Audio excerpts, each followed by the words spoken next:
Sorotan lainnya, Saudara, Presiden Prabowo Subianto resmi menganugerahkan gelar pahlawan nasional kepada 10 tokoh. Di antaranya terdapat nama Presiden kedua Republik Indonesia Soeharto, Presiden keempat Abdurrahman Wahid, dan aktivis buruh Marsina.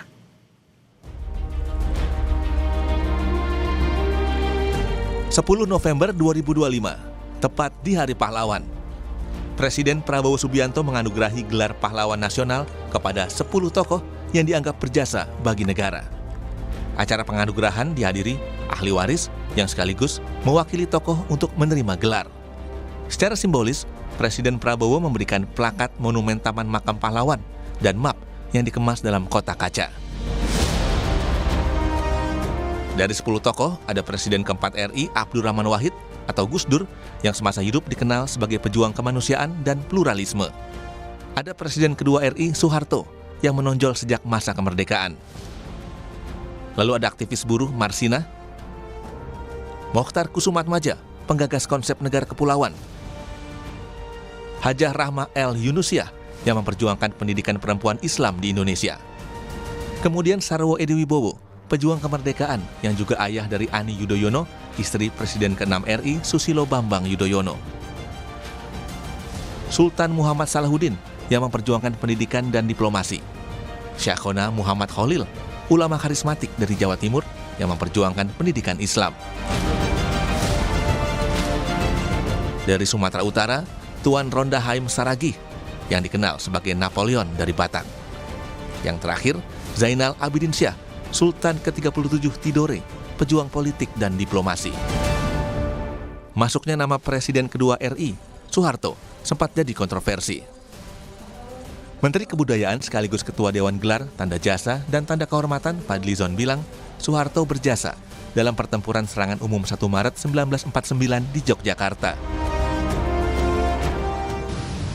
Yang terkait dengan jasa-jasa Pak Harto, yang terkait dengan perjuangan Pak Harto, dalam hal ini sudah dikaji, antara lain itu serangan umum 1 Maret, beliau ikut pertempuran di Ambarawa, ikut pertempuran 5 hari di Semarang, menjadi komandan operasi Mandala perebutan Irian Barat, dan juga kiprah Presiden Soeharto dalam pembangunan 5 tahunan yang saya kira tadi juga sudah dibacakan.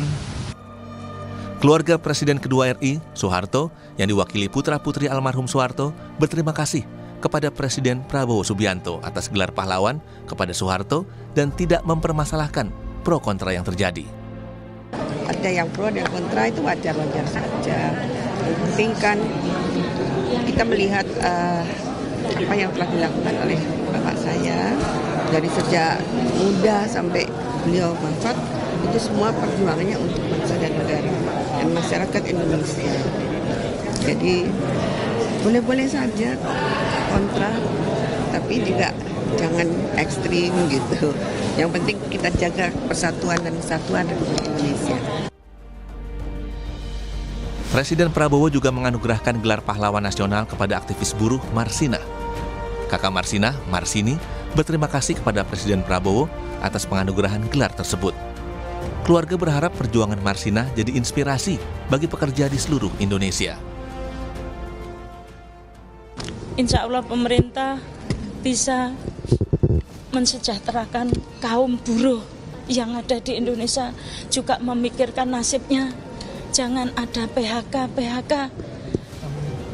terutama yang outsourcing. Siapa tahu dengan Pak Prabowo dibuat seperti zaman dulu, tidak ada outsourcing, sehingga untuk kehidupan berumah tangga itu bisa berjalan lancar. Kalau outsourcing 3 bulan selesai, 3 bulan selesai, otomatis kalau sudah berumah tangga, itu bisa menjadi pertengkaran di dalam rumah tangga sehingga banyak perceraian.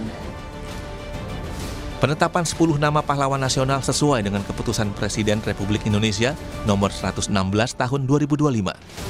Keputusan ini sebagai penghargaan dan penghormatan yang tinggi atas jasa yang luar biasa untuk kepentingan mewujudkan kesatuan dan kesatuan bangsa.